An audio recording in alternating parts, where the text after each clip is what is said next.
yo voy a leer hoy, estoy leyendo un libro que todavía no terminé de leer, pero voy a leer un texto que saqué de este libro, que es de El hombre que amaba a los perros, de Leonardo Padura, que es una novela, es ficción, pero habla, digamos, una ficción histórica, una novela, una historia novelada, ¿no? Que tiene que ver con la vida y la muerte de Trotsky.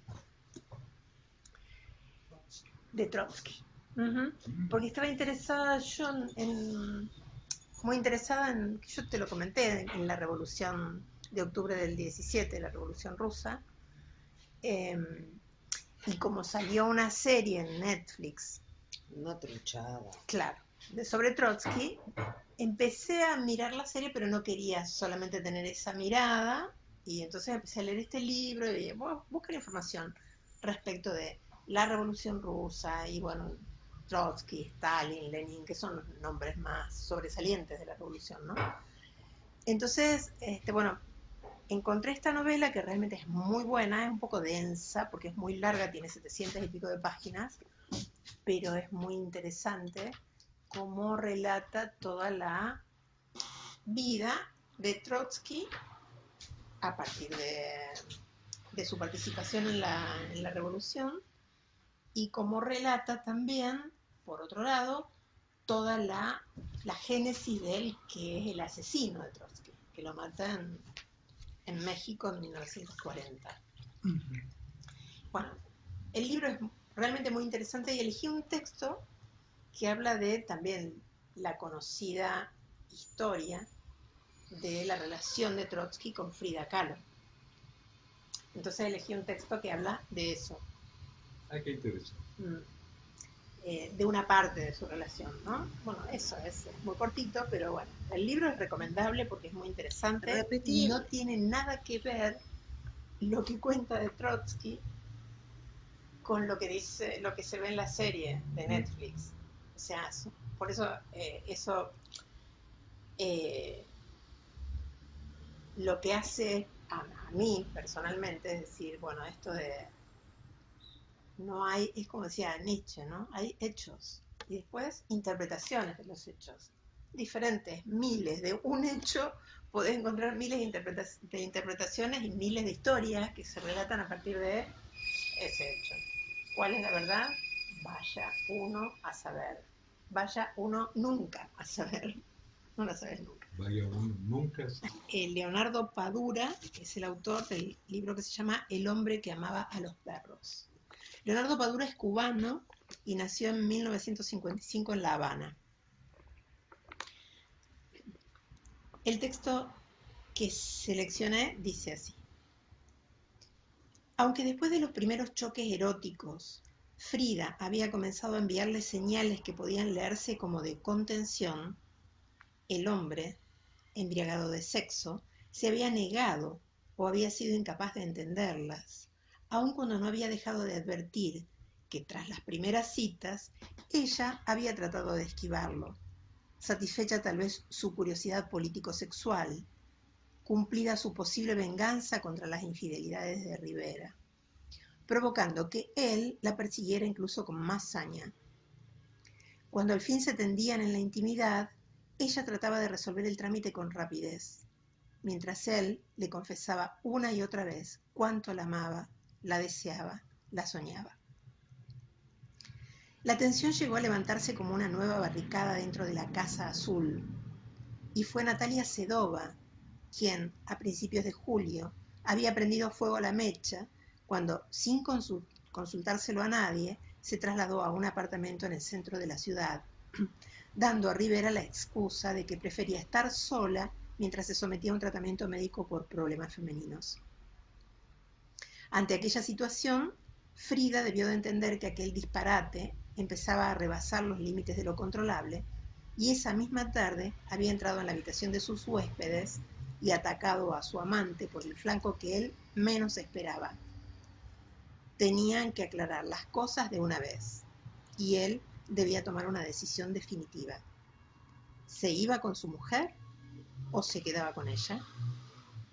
La disyuntiva había removido al hombre, pero él respondió sin pensarlo. Aquella opción nunca se había contemplado. Con sus pasos difíciles, Frida se había acercado y acariciado el rostro del amante y, llamándolo Piochitas, el nombre que dan los mexicanos a la barba de perilla, le dijo que el juego había terminado. Ya no era divertido y podían herir a otras gentes que no lo merecían.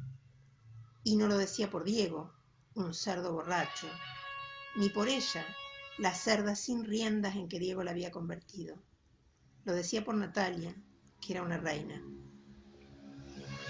En ese instante, Liev Davidovich había comprendido que tal vez nunca conseguiría saber a ciencia cierta qué reacción química había combustionado en el interior de Frida para que se lanzara a aquella aventura. Se preguntaría si él no había sido utilizado solo como instrumento de venganza contra Rivera. ¿Era posible que el pintor no se hubiera dado cuenta de nada? Si su halo histórico habría motivado el deslumbramiento curioso de la joven, incluso si la compasión por verle sufrir ante el rechazo de su hermana había convencido a Frida, tan liberal, de que remojar las calenturas de un hombre que le doblaba la edad era apenas un acto de divertida misericordia que en nada mellaba su moralidad distendida.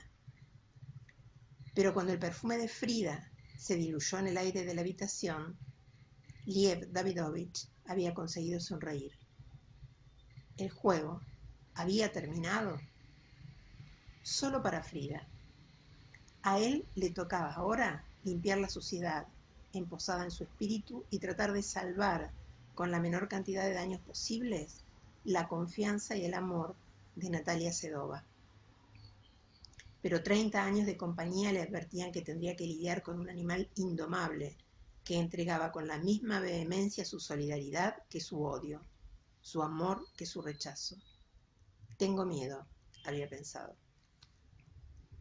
Unos días después, observando desde la ventana las montañas áridas de San Miguel, un Liev Davidovich, ya decidido a sacrificar su dignidad y a superar sus miedos, tomó papel y comenzó la más intensa y extraña correspondencia, de hasta 2 cartas por día, donde reconocía la dependencia sentimental y biológica que tenía de su mujer.